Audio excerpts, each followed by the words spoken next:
Hold on, before you say another word, I want to talk about my shirt. So my shirt says, I appreciate Mike Todd. My thought is that criticism right now is so loud and encouragement seems to be so quiet. And so I just thought, you know what? I'm just going to start wearing shirts with my friends on it. Because I appreciate Mike Todd. That word appreciate can mean to hold in high regard. Sit down, and I want to talk to you. Peter cut off his ear, Carl. You are wild, bro. I'm grateful to be able to tell people, hey, yes, I'm absolutely. I think I'm a fool. You think I'm going to let, the failure get the last word? Never that. I'm going to use it. There's a lot of people who can relate to my story. I'm grateful for that. But if you can't, I'm so grateful for that. You can relate to the fact we both love Jesus, but if you can't relate to my infidelity, if you can't relate to some of my addiction problems, great, awesome, the end. And you can learn from this and stay so safe. You don't have to go through some of this pain. So I think that is my hope, and that's why I always wanted to be with you in this endeavor, because I know you want to see a whole generation not have to go through this stuff to get these lessons. That's right. That's my goal. That's your purpose in life, and it's so valuable. Be quiet. It's so valuable, and it matters so much that you haven't even seen the beginning of it, Tim. I want to keep learning the heavenly way, not the hard way. We have a generation that wants to tell you the hard way, school the hard knocks. I'm like, no, thank you. I'm gonna take the escalator when I can.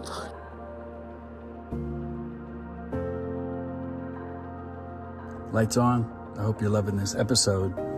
Really important thing to interrupt this episode for, which I hope you're loving. BetterHelp.com. Phenomenal operation. B-Side has partnered with BetterHelp to get people more help quicker. And I am excited and honored to be able to tell people, if you are really hungry and passionate about getting help for yourself, this is a phenomenal place to start. Most people that contact me that are passionate about getting better, they say, I don't know much about therapy, I can't afford therapy, I don't know where to go to get it. All really valid questions. BetterHelp kind of handles a lot of that.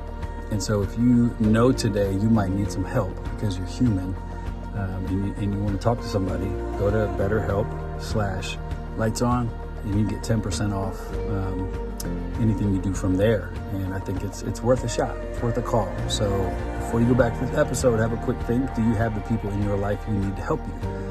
And maybe you don't right now. BetterHelp is a phenomenal option. So check it out. We are honored to partner with them. They make this show and things like it happen, and we're honored to be working with them. So check it out today, BetterHelp, and then BetterHelp/B-Side. Get a discount. Back to this episode. Love you. So my next guest had a big old church. And then what had happened was he fell, as we call it. And the lights went off. And in the darkness, he did his work. And came back and turned the lights back on. For all of us to be able to see. Ladies and gentlemen, my dear friend, Carl Lentz is in the building, everybody. Let's go! Y'all give it up for Carl Lentz, everybody! Is this on? Is this working? Is it on? Yeah, okay. you're on. Hello, Atlanta. How great is Atlanta? Listen, I love this city. I couldn't live here. I'm not moving. Y'all got everybody already. I got to stay in Dallas. I love anytime I get to be in the same space. It's one thing to be online and see people in the live chat. It's another thing to hug them and look them in the eye. And it's special. Thank y'all for spending this night with us. This is awesome. Yeah, it is. Yeah. Hi. My brother. I love you, bro. I love you. Thanks for doing this. Thank you for paving a road for what so many people have been wanting but not knowing how to articulate, which is somebody that has the depth and the weight and the knowledge of what culture is missing and the ability to put it all together and then say, and let's be honest. Yeah, bro. So thanks for doing it. It's come at a cost. I know the cost. I know what you've fought and walked through, and I'm so grateful for you. That's I for love you. sure. Thank you, bro. I love you so much. Matter of fact, I'm not sure I would be sitting here without you.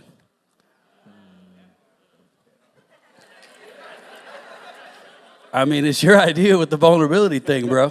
I mean, it's, but I'm grateful for you. You're really special, and you know, I lived a life. I cry where, way too easy. So yeah. I got you. I can't relate. You struggled with that intro, by the way. I saw you like try to just figure out what to say. It was awesome. No, I appreciate, you know, somebody who is who they say they are. You know, and I've lived a life where that hasn't always been the case. So it's extra special for me to be able to say that in public. You know, you're the same person everywhere. You don't even have a preacher voice anymore. You know those guys. We were having a great combo with them, and then they get up to preacher like, "Who did you become? What is this language you speak?" the voice goes like this. Yeah, it gets weird. But I'm grateful for you being you, man. You're changing the world. Thank you, bro.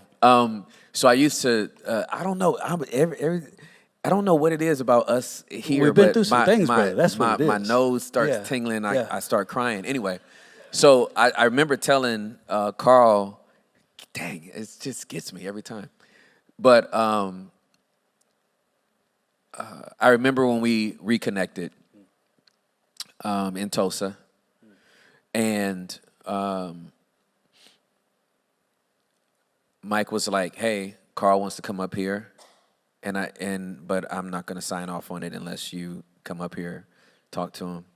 So I go up there and give him a big hug, sit down with him, and in 15 minutes, I didn't cut him off, but in 15 minutes, I'm like, dude's done the work. Because you can't fake doing the work. Like, we're in a culture now where everybody's taking their 3-minute soundbite from TikTok on mental health and just strung together the words, and now they think that they've done the work because they can say narcissist and gaslighting in the same sentence. So they're like, ha-ha, I've done the work. And I'm like, no, you haven't. You just know words now. You don't even know what they mean. You're not even using it properly, right? And so I knew in 15 minutes. And the thing that I said to Carl, that I know he won't mind me saying to you all, is I now have the friend that I always wanted. Like the whole time we're peers, growing up doing this, nobody gets into ministry to blow up and fail and do all this crap, right? That's not why we get into ministry. And it can happen. And I just remember after his first 15 minutes of talking, I'm like, this is the friend I always prayed to have. And now I get to have it. I'm going to be with this dude for the rest of my life. It's like the sweetest thing ever. So thank you for doing the work. Like, because most people don't do the work. They just go chill out for a couple of years and just come back as like a slightly better version of their painful self. They found a better way to hide. That's right. That's right. It's like they just do it. So you've done this work. You've talked about it on your pod. And if y'all have not dialed into Lights On, what are you doing? When I tell you Carl has put on a clinic.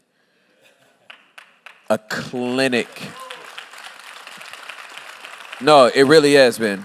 Like, you can't name me one other person who has gone through what Carl has gone through and come back and been like, all right, y'all, so here's exactly what I did. Then he's like, hey, Laura, come tell me what I did. Who the hell would do that? Idea. It's a terrible idea every time. And then he's like, hey, kids, come tell me how big of a jerk I was. That was a terrible idea as well. Then he's like, hey, Doc, come tell the people what I told you to get to where I was. And then he's like, let me go get my brain scanned so I can show them what the addiction did to my brain. We can't even get these niggas to say sorry. Like, we can't even get somebody that sinned publicly to come back and be like, my bad. Her booty was big. Like, you know what I'm saying? They can't even come back to do that. And this dude is putting on slideshows. Like, so if you do this, you'll fail. Click. And then if you do that, you'll also fall. Click. And if you never deal with that trauma, so like. You are wild, bro. You are absolutely wild. You know, I think... Peter cut off a nigga's ear, Carl.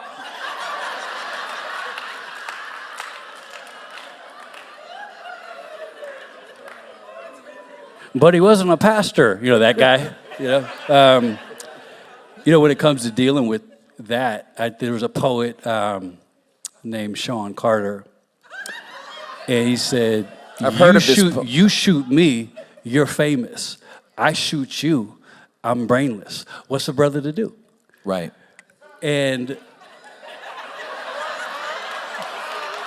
I think I read that lyric differently on this side of my life because it's so true. And I think the work never stops. So once you get on this train, and huge shout out to Jeremy, by the way. What an amazing man. Awesome thing said, his deltoids are annoying, right? Like, it's like you could work your whole life, listen to everything he said. You're never getting close to that. I told him to qualify that. I'm like, hey, when you tell people to get in shape, remind them God really gifted you in some areas, bro. You're talking about replacing addictions. And I think one of the most positive things you can do is if you get on this train of where you can break out of the Christian norm, which is to look pretty good on a Sunday, have a couple key verses that you can go to, and then you become the real you. I think once you break out of that and you start going, wait, maybe God has something better for me. Maybe when Jesus said, I came to give you life to the full, he wasn't talking about, on a Sunday morning. Maybe I can have a full marriage, a full life, full health. Maybe it's my mind, my body, my soul. Once you get this revelation, it's really hard to ever not do it. And every day there's something new. Every day there's something to challenge. And I think there's so much freedom and ownership. I just can't overstate it. And that's what takes the vitriol out of response. And I am on a journey with that. Like, I thought I was good to go. Haven't been on social media in forever. Got on there, and the first comment I saw from, like, Mike in Boca Raton, Florida, I'm like, oh, yeah, I'll show you. And I'm like, what am I doing? Just walk through fire. And this dude is getting my mental real estate. Like, who's the fool? It ain't on him. Me. If there's nothing in here to get triggered, you can't trigger me. Right. So apparently, I've got more work to do. And so you start to get on this track, and then you get to a place where you can just look at people who are critical without context and go, man, I wish the best for you. It must be hard to live that life. It must be so hard to live like you're living and to carry stuff that's that heavy and it directed at me. Man, I got nothing but love for you. That'll end the confrontation real quick. So it's true. It is true. It's not even a patronizing thing. When I talk to people who they want a response sometimes, and keep in mind, never in person. That's what's funny about our world. Never that. Never that. That's the part for me, bro. Never that. And that's okay. Like, it's indicative of Timothy Ross. It is indicative of our culture. Do you know what I actually think? I actually think, and I'm going somewhere with this, I think we're seeing a generation that's never like been punched in the mouth. And what I mean by this, hold on, I don't mean this as like I'm an old head. What I mean is I grew up in an era, I'm 45, turned 46 in a month, and never felt better. It took me a while to get the gray out for the night. I grew up where if I said something and it was reckless, I would have to fight. I've been punched in my face a lot in my life, and that's just a different generation. This is the era where you can live your whole life talking recklessly to people, and you never get confronted on it. So I look at some of these things these people are saying online, and it's like a 22-year-old TikToker breaking down the semantics of a sermon that somebody preached and lived their whole life to study for, but yet this guy's got the goods, those guys. And the way that they say things, I said, this poor guy, he's never been punched in the mouth. And it changes your approach. It changes your approach. It does. You've never been shot at. It sticks with me. So, right. And I don't begrudge these people for it, but it made sense to me. And I was able to, because I'm like, that's why people talk so crazy on comments and They've never been confronted with that. They've never been held accountable for their mouth. And I think there's something to that. Our generation, we have our own issues that are deep. One of them is not that. Like there's a lot of guys you could see, if I'm not going to say it to your face, I'm not going to get on some keyboard and pop shots at you. What kind of man would I be if I'm going to sit on my couch, talk about your life in a comment thread? Where are we? Well, I'll tell you where we are. We're a generation's coming through where that's just the way it is. And that's why I put my son in Muay Thai, because I'm like, you're going to get punched in your face.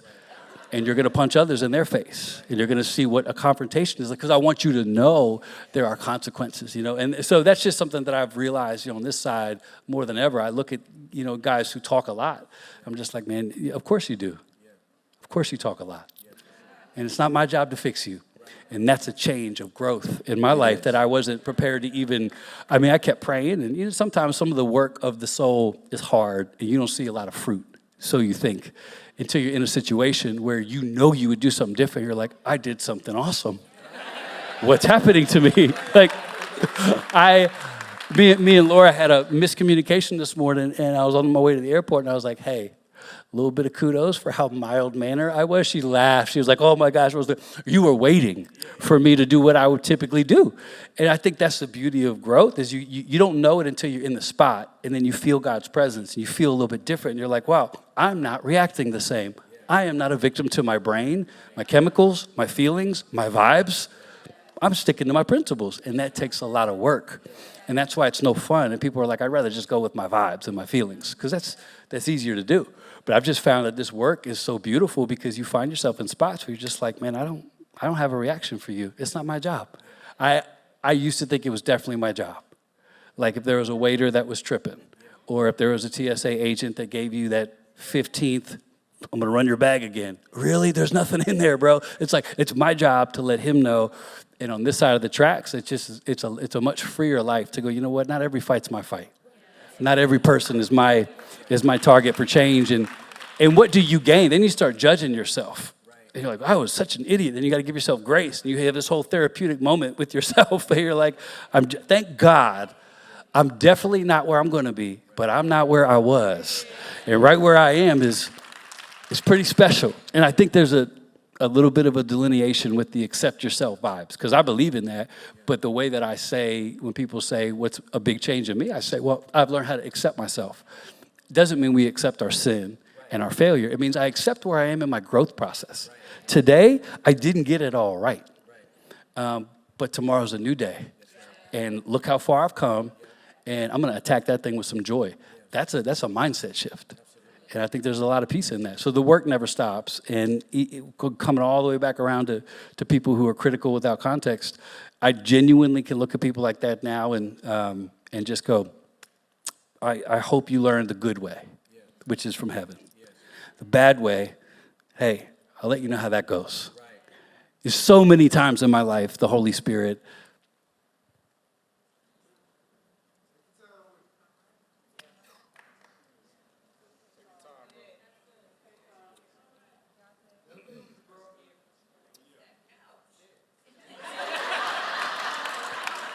needed something. So many times in my life, God gently.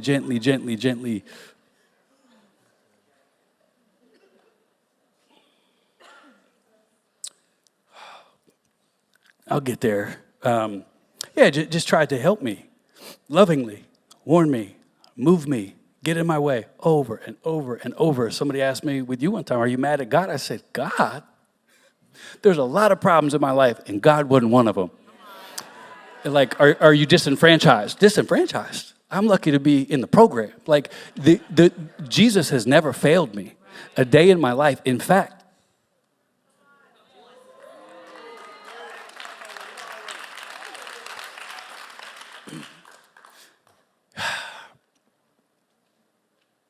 it's the only thread.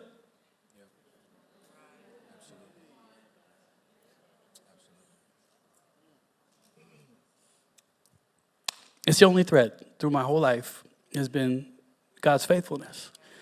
And part of the reason why we decided to even have a podcast or even talk at all is just to explain that. let some people know because I realize the weight of the falling of a pastor and the weight of the trust that's broken. I get that as best I can. And the least I could do is just say, hey, by the way, I know I failed you. I let you down. You know, if you were a part of our church or you were part of the ministry that we had, which God really blessed. I like being able to tell people, hey, you know, if I offended you, you know, which I probably did, if I broke your trust, hey, please understand, if I did anything right, it would be to get you to go through me to the one that never fails you. And you can't find a tape, you can't find a sermon I ever preached where I didn't say that. Now, perhaps people didn't realize how real I meant it. But that's the truth. So I think when I look back at my life, I just go, I want to keep learning the heavenly way, not the hard way. We have a generation that wants to tell you the hard way, school of the hard knocks. I'm like, no, thank you. I'm going to take the escalator when I can. I'm a Christian. I have options. So you can learn, I've made the best of this terrible mess I made. And God has redeemed so much. And I'm so grateful. And my family is better than it's ever been. And my wife is...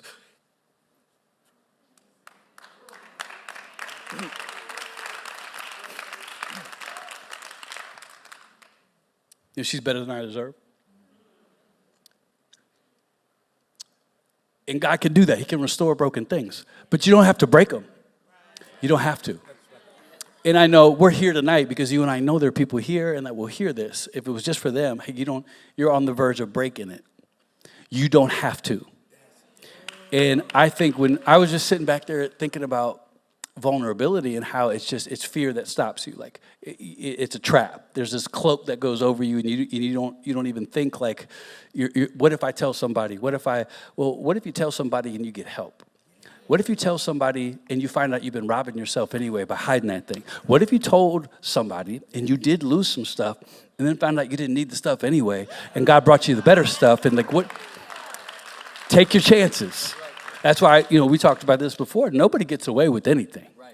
So, I got caught. People love to see what I'm going to say about that. Does he say he got caught? Would you have changed? Laura laughs at that question because people ask it all the time. It's so weird. There's so many weird people out there. But like, would you have done any of this if you didn't get caught? I said, I don't know. I don't care. I'm here now. I can't go back and tell you, what I would or wouldn't have done. I can't tell you that God saved me. I don't look at it as God exposing me. People don't know that we were asking God to help us. I was crying out to God the night before that all our stuff came out, begging God under a bridge in Brooklyn. I don't know what to do. Next day, whole world collapses or elevates, depending on which way you look at it. And I'm grateful. I'm grateful to be able to tell people, hey, yes, I'm absolutely. I think I'm a fool. You think I'm going to let, the failure get the last word? Never that. I'm going to use it. There's a lot of people who can relate to my story. I'm grateful for that. But if you can't, I'm so grateful for that. You can relate to the fact we both love Jesus, but if you can't relate to my infidelity, if you can't relate to some of my addiction problems, great, awesome, the end. That's right, absolutely. And you can learn from this. And stay so safe and stay so, led by the Holy Spirit. You don't have to go through some of this pain. So I think that is my hope. And that's why I always wanted to be with you in this endeavor. Because I know you want to see a whole generation not have to go through this stuff to get these lessons. That's right. That's my goal. That's your purpose in life. It's so valuable. Be quiet. It's so valuable. And it matters so much that you haven't even seen the beginning of it, Tim. You haven't even seen it, bro, because there's just nobody that has the guts to walk this road, bro. There isn't. I mean, I do laugh a little. It's probably, it's part of my progress. I'm a work in progress. But when I see pastors talking, we're going to get vulnerable, I'm like, no, you're not. You're not going to get vulnerable, bro. And that's fine. But you live that, and you've given so many people freedom to just go, I don't know, maybe there's something better for me. And that's what it is. It's not always a less than thing. It's like, no, there's something better for me. Like, it's not that I hate myself. I know that God has something more for me. And I heard this dude on the basement just talking real, like somebody that I recognize. And if he can do it, I can do it. Next thing you know, we got a generation that is, I'm excited tonight. I sit here excited because I'm still of that old school. Like, we attack New York City, like the darker it is, the better it is, bro. Because I got the brightest light in the world. So I hope all the lights in this city go out. And we always attack that. What's that? Y'all are freaked out about politics? Great. Great news for us. We've got a king. You know, like some corny preacher cliche like that. But Corny and truthful. Very true. But I think that's what I love about culture right now. The worse it gets, the more the gospel shines. And so we just need people. What I see a lot of now, and I don't really watch a lot of preachers now, but when I do, I have a lot of grace for them. I love them. But I see guys who think they're making bold stands. And they're just saying things that are normal. And like, this is going to get me in trouble, but, you know, God created man and woman. People will cheer. I'll go, that's not bold, bro, at all. That's biology. You're preaching to the choir on an account that's going to go to more of the choir, and you leave and think you did something bold. It's truth, but bold. Do you know our heritage? Bold would be Paul ripping off his shirt, saying, in case y'all got me mistaken, look at the scars on my back. I'm unrecognizable. This is what I've gone through. Like that's supposed to be our heritage, but we have settled for the boldness of just, I don't know, appeasing other Christians. I've never thought that's the design. I've never thought it's the design of a preacher to get your own church behind you on basic gospel truth. I'm about to get bold. I'm about to get canceled right now. Here it comes. Here it comes. Ready? If you vote for that candidate, the place goes crazy like that. Bold. You know what bold would be? I'm not even going to go there because I don't want it to seem like it's an attack because it's not. My point. No, go there. No. Unless the Holy Spirit's telling you not to, but I'm just telling you. Shout out to my guy Chris Durso who's here. We filmed a pod that I can't release because it's too real. But no, my point is I'm looking forward to boldness outside of the pulpit, boldness outside of it's pretty bold to stand with people who are pariahs. Right. It's pretty bold to give water to a parade that everybody else is picketing. Right. It's pretty bold to keep showing up to your neighbor's house for 10, 12, 15 years, no conversion in sight, and you still look them in the eye with love. That's bold. It's bold to go to Howard University and stand strong when everybody else is doing something different. It's bold to go to your high school and minister through silence because everybody knows you're not doing what everybody else is doing. Bold. I would like to see that shift back to there's a couple guys. I don't know. There's a guy I love. He might even be in Atlanta. His name's Philip. I like that dude a lot. Yeah. Because it's a different spirit. It's a different spirit. He's been in the mix. You could tell. So I just look forward to the day where if we're going to be bold, let's be bold. Yeah. And what did Jesus do that was bold? And then everybody gets real quiet because nobody wants to do that. Right. Jesus hung out with lepers. Yeah. That's not cool. Yeah. Jesus hung out with people that, made him look terrible. Nobody wants that. Heaven forbid. Can you imagine the hate TikTok accounts of Jesus? Look at him again. Look at him. Just 2 seconds of the dinner, and look at him. There he is again at the dinner. I think we have lost a sense right now in culture of like, hey, this is actually our time. Y'all know Dr. Anita? She's... One lady's octave went crazy. One of my favorite people. One of my favorite people, and this, I hope she's okay if I talk about this, but she does this exercise with teams and people, and to summarize it, because you can take it tonight and try it for yourself, basically the concept is walk yourself through the crucifixion and see where you would have cashed out. And do you know how far I made it? The spitting. The spitting. It was fascinating to see everybody's. We might have to take this out because I don't know if this is she's gonna put in a book or something. And everyone just keep this with us, okay? But it was the most fascinating thing because everyone cashed out at a different point because we'd like to think that we could do this. And just walk yourself through it. The Via Dolorosa doesn't sound so good if you're walking on it. Right. So for me, because I hate getting honked at. It's one of my biggest pet peeves in life. Like I can be in pure Chandler Moore worship, lead me on, read my one Bible verse for the week, feeling good, one honk, it's just like, oh, God. I don't even recognize myself. Yeah. And I would even have the inkling that I'm Christ-like. Come on. So Jesus is getting spit on by people he created. And he kept on doing it. And then I can't get, so when I think about my growth, I just smile. Lord Jesus, hopefully, by the time I go be with him, I will be able to look back at that man who honked at me and been like, I'm not there, mind you, but I'm getting closer. I mean, the fingers are still a little bit of a mix. Different things can fly up. But I tell you, my heart is right, okay? My point is, it's a beautiful exercise tonight, you know, just to kind of have an honest reflection of where we're all at. Yeah.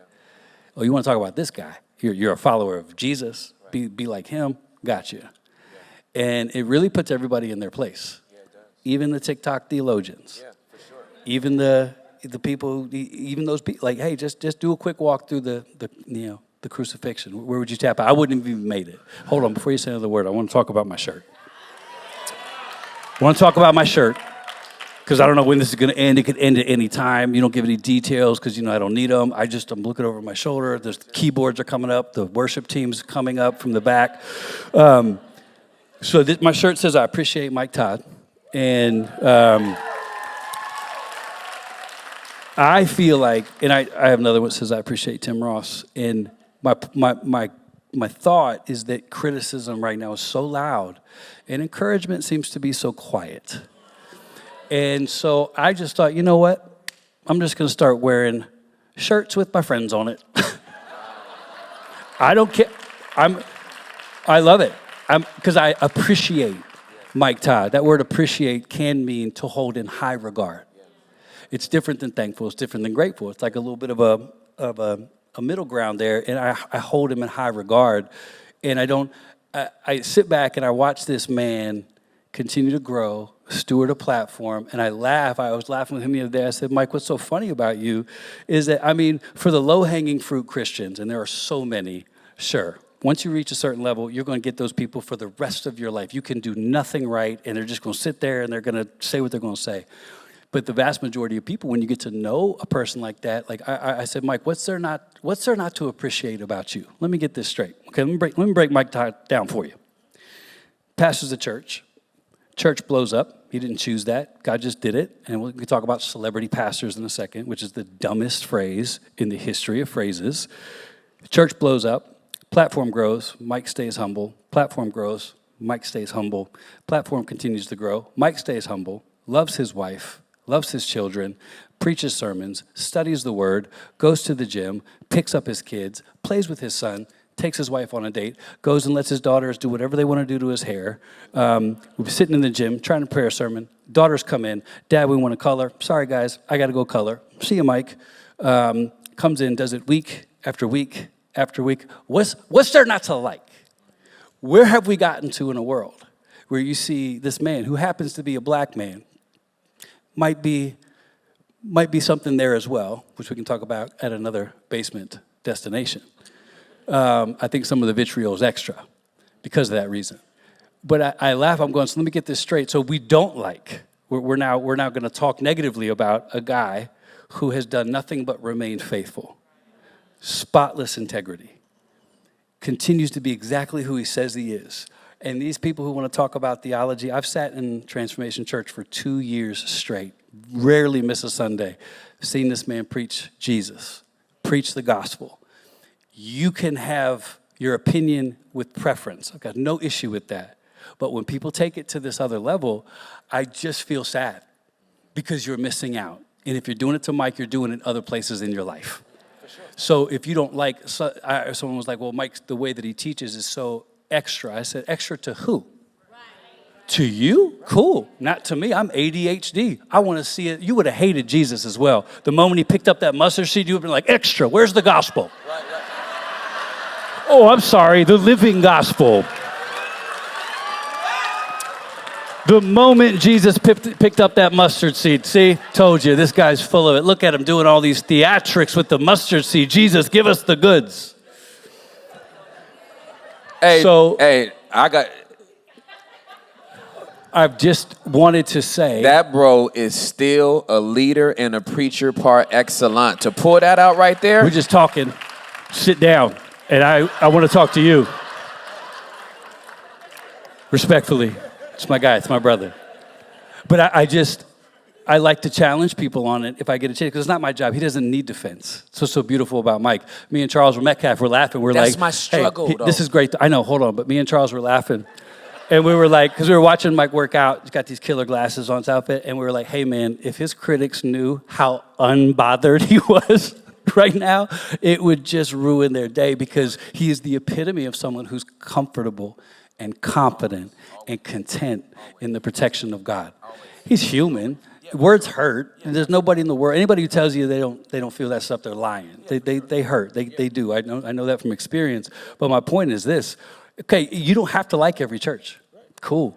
But how about we stop tearing down people because it's not your preference? Because I don't prefer you. And I'm not going to tear you down. It's an easy concept. And so I just feel like even if it was something deeper, cool. Guess who handles his pulpit really well? God. He'll clean up what he needs to clean up. He'll expose what he needs to expose. I realize the person talking.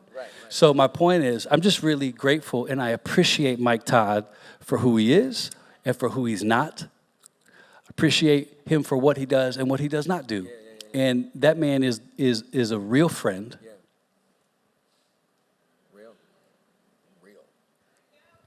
And there's a lot of people like that. So with you, it's so funny. I was at the service where you preached one of my favorite messages I've ever heard. I got bread in my pocket. I'm there, front row, and I love you anyway. It wouldn't matter what you said, but I'm like, man, this boy is in his bag right now, because it was like one of those services. Sometimes God does that. He just breathes on a service, and we used to have him in New York all the time. Nothing would be different except for God just going, that we're going to make this supernatural. And that's what you love as a preacher. You don't expect it. You don't need it. But, man, when it happens, you're like, it was one of those moments. And you preached a message literally about maybe you have nothing, but because you have Jesus, you got bread's in your pocket, relax. That was the message you preached. The opposite of money, the opposite of flash, the opposite of, and so I started to hear some of the criticism. I'm like, oh, these people are certifiably maybe stupid. Because if you have any acumen spiritually whatsoever, you can watch this whole sermon and go, oh, okay. As far as the bread, you don't like his song? Okay, cool, go to a different church. I love a preacher that will turn his sermon into a spontaneous song that was awesome. I got bread in my pocket. I got bread in my pocket. I got bread in my pocket. You know what I thought about all week, because I was going through some areas of lack? I got bread.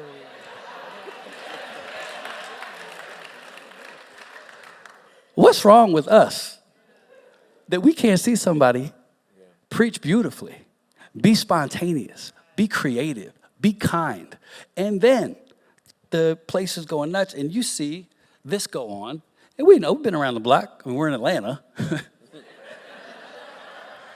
This isn't a connotation we love, and you saw that, so you got up there, and you just said, hey, this is a stripper connotation. You know, if we're going to talk about something like that, let's talk about the one who took it all off for you. How do we have so much time on our hands to pick apart this beautiful picture of what you were trying to say? And I just wanted to tell you publicly, it's a phenomenal message. And the people who don't get it, they don't want to get it, Tim.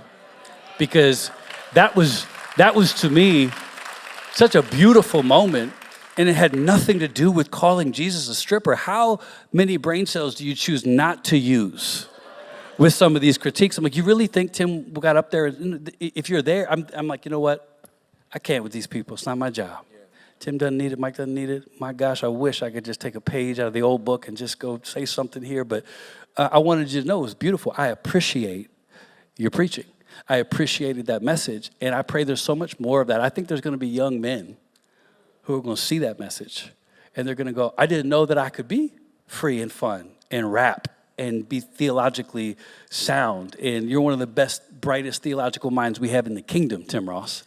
And I appreciate Mike Todd for creating the space, and I appreciate you for being who you are. But that message was awesome.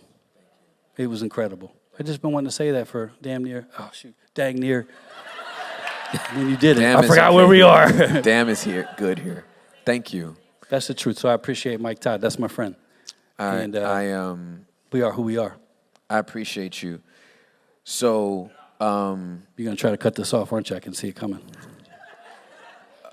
You leave the white guy last and cut my time. such a dork. He does this all day. And he does it in text messages. He does it in voice notes. He's like, so I'm just a white guy, and then you're just going to do me like this? If I was black, you'd get back to me faster. Stuff like that. Such a dork. So I've made a recent discovery, and it was necessary. I still haven't been back to my therapist to kind of unpack it. But I've been preaching for 28 years, and man, when you've preached that long, there's a lot of stuff you want to take back, right? A lot of sermons, especially early on, where you're like, "What was I talking about?" Yeah. I remember the first time I preached about Job. It was within 6 months of me giving my life to Jesus. Who let you do that? Yeah, my parents. And it was within 6 months of my salvation, and I hadn't been through anything, right? I didn't even know how to synthesize and metabolize and turn into a narrative my own pain and trauma. And this was a small church, less than 50 people. So that whole message, I was just citing other people's testimonies. It's a small church, you know everybody's business. So I'm like, it's like when Sister Beverly went through this, and it's like when, And Brother Mike went through his, you didn't tell? Yeah. Like, that's the sermon that, like, nobody should ever hear. Like, you know what I mean? But what I kept on, because I've had a lot of people over the course of however long it's been since that sermon and the subsequent stuff have just been like, why do you keep talking about it? Why don't you just let it die? And I realized that my feelings were so hurt because one of my biggest pet peeves is being misunderstood. As a communicator, like, you communicate to be understood, right? And that wasn't some flippant kind of, I'm too caught up in the moment, let me say something reckless. It was informed by what I was watching, and then I'm like, I'm a hood nigga, and I know how to talk to hood people. And white people, we love it. Go right, ahead. but you know what I'm saying? Y'all buy more rap music than black people. Quit marginalizing me. Go. Right. So what I realized was that's in an almost, and this, there's some pride in there, and there's some other stuff that popped up, but in an almost flawless ministry career, for this to be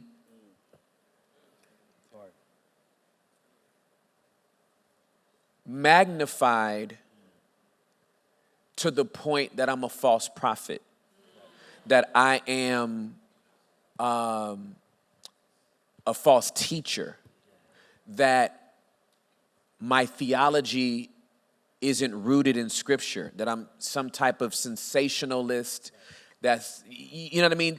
Like, it was that the heartbreak of being misunderstood, and then that nigga from Cali was like, oh, well, let's ride then. And it's one thing to see a post, it's another thing to see a video, because even if you get, Butterfly 909 and, and then the little comment, you don't have a face. But then when you're watching somebody look in a camera, like they talking to you, like it's a FaceTime, right. I'm like, just tell me where you at. Because I got plane money. Like, you know what I'm saying? I got car money, nigga. I got plane money. I got whatever or you can come to Denton. 76210.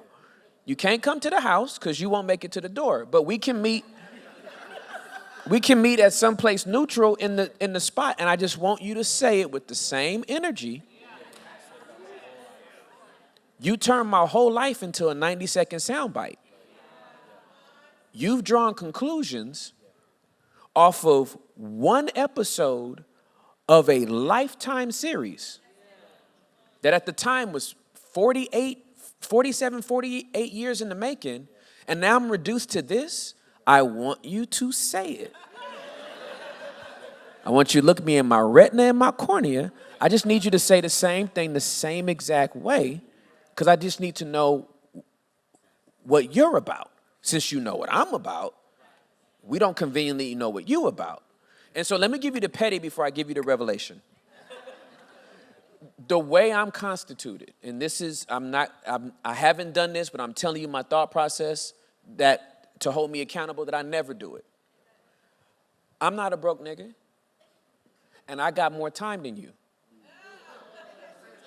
It's nothing to hire a private investigator.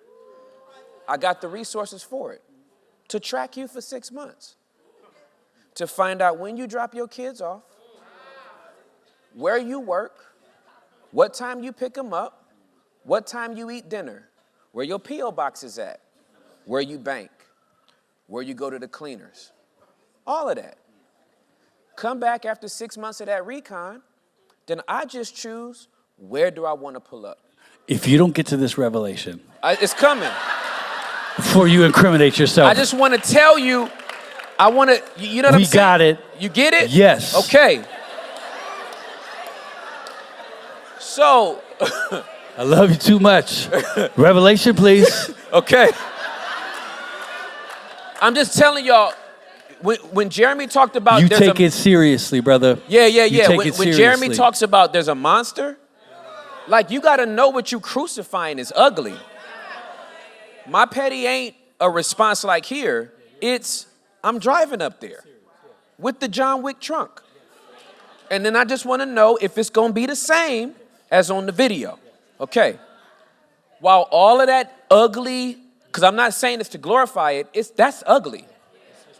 Especially with another brother or sister in Christ. Even though I don't like the energy and I think it's reckless and you don't even know me, you have no context. And again, if that's not your preference, say that. But, okay, cool. Then the Holy Spirit is like, come with me. And I didn't even have a talk with, I call her Dr. Sister, right? I didn't even have a talk with Anita. But he brings me back to the cross. And this man's beard has already been pulled out.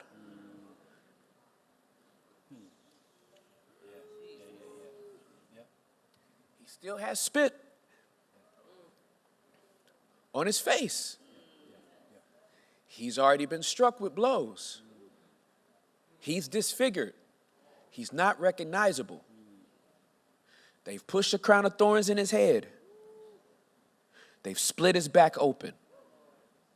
They've nailed him in between his wrists. It was not his hands. It was in between the wrists, between these two bones. That's how he held up. That's, if you get pierced here, the weight of your hand is going to rip right through. It's too much soft tissue in there. He's pierced in between these two bones. He's stabbed in his side. This dude's bleeding out for our sins. And he looks down at these people.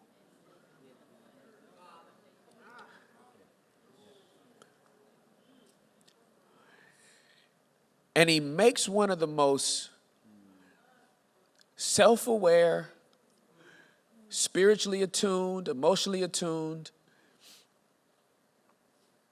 regulated nervous system statements anybody could ever make in that type of duress. Hey, Dad, forget him. They don't even know what they're doing. And what I realized in that revelation is that a regulated nervous system dysregulates a dysregulated nervous system. Being your authentic self exposes people who are fakers. Vulnerability exposes invulnerability. The only thing a person who does not want to be vulnerable can do with a vulnerable person is move around. You can't stay in the company of. Because if I stay here, I'm going to have to, at some point, it's going to be my turn. And I don't want it to be my turn. So look at you. Look at what you're doing. And so I had to get to the point. I got there before I knew where I was really hurting. But I finally got to the point where I realized, oh, they don't even know what they're doing. And so I have to love them and genuinely pray for them. Not that petty Christian response we give like, I'll pray for you, child. No, I really have to be like, God, will you please touch my brother? Yeah. Because let's keep it a buck. Some of y'all don't even like your biological brothers and sisters. So it's not a stretch that we have an issue with the spiritual family of God. But it doesn't give us an excuse to play petty like the world. We don't get to go back and forth. Jesus literally said, here's how they're going to know you're my disciples, the love you have for one another. You said something that was beautiful, and I relate to the being understood. It was my number one therapy battle. It was like news to me. And my therapist, when your therapist laughs at you, it's real frustrating because it's that patronizing, like you're just getting this right, now. Exactly. I was like, I have a very unhealthy need to be understood. And it fueled a lot of good things because I used to think I could get everybody to understand. Yeah. And it made me an effective evangelist. It made me an effective conversationalist. It made me a good bridge builder. Yeah. But I had to get to a place where I'm like, man, this is now ungodly and unhealthy. Mm-hmm. And had I stayed in the shadows running the other way any longer, it would have been solely because I wanted to wait to be understood. Yeah. And as stupid as that might sound to people, that was my battle. Yeah. And I had to get to that place where, number one, the people who judged you, they played themselves. It's important to know that and internalize that. God has your back. Sure. And those people played themselves, and that's their burden. Yeah. But for me, I had to really get to a place where I'm like, okay, I hope I'm understood, but I no longer need it. Right. Because I kept thinking, I'm going to do this stuff, and then people are going to understand. Right. Nope. I'll do a podcast. Right. Then no one's going to think that I'm going to want to do a church. That didn't work. Nope. I'll own everything I can. That way nobody will think that I'm making excuses. Well, people still would literally, I'd make a video. I own everything I did. I make no excuses. Nobody is at fault but me. And then they pause it. Then they pause it and go, look at Carl, trying to take ownership of something.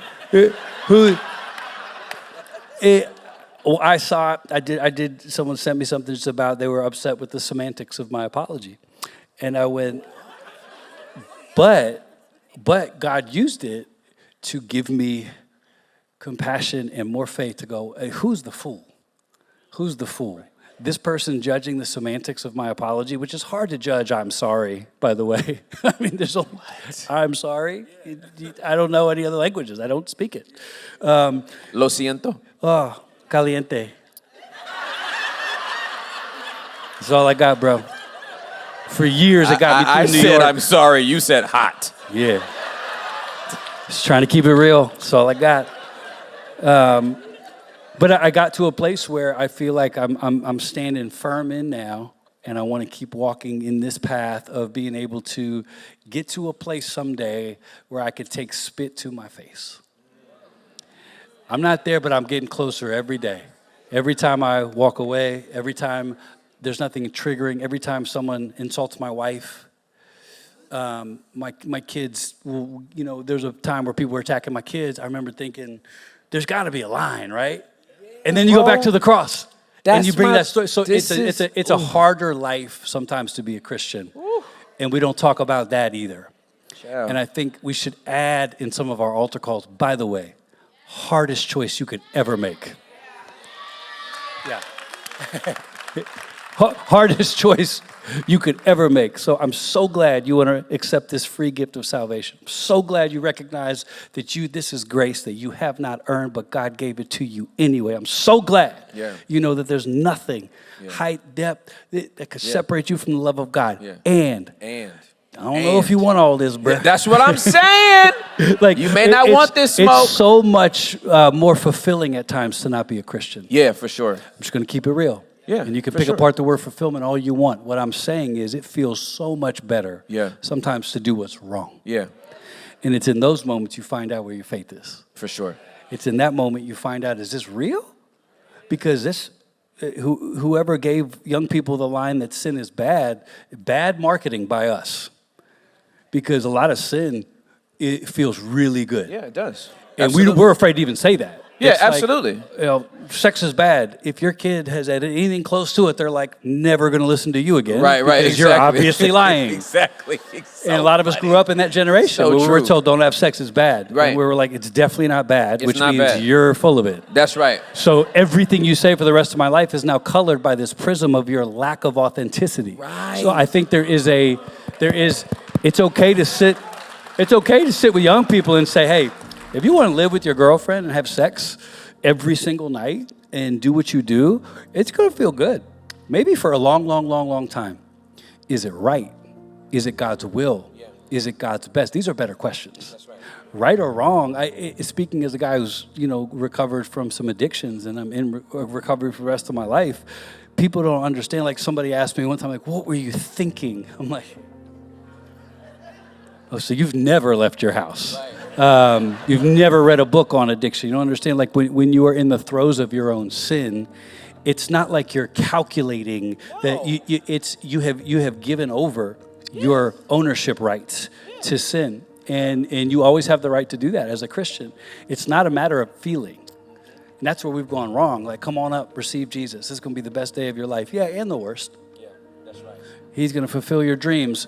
No, I'm not sure that's true. Okay, I'm not sure. Let me say this, and then we're gonna switch to the Q&A. Okay. What did I say wrong? You didn't say anything wrong. Okay. We just got to switch to the Q&A. I thought this was Hot Atlanta. I thought we were just gonna get into it, bro. I'm just kidding. I gotta go. Yeah. He plays like this all day. So also, shout out to Deion Sanders. My first jersey I ever got was a black. Before every team did black, Atlanta Falcons came out with that black. Yeah, it was fire. 21 primetime bandana. Changed my life, my hero. Sorry.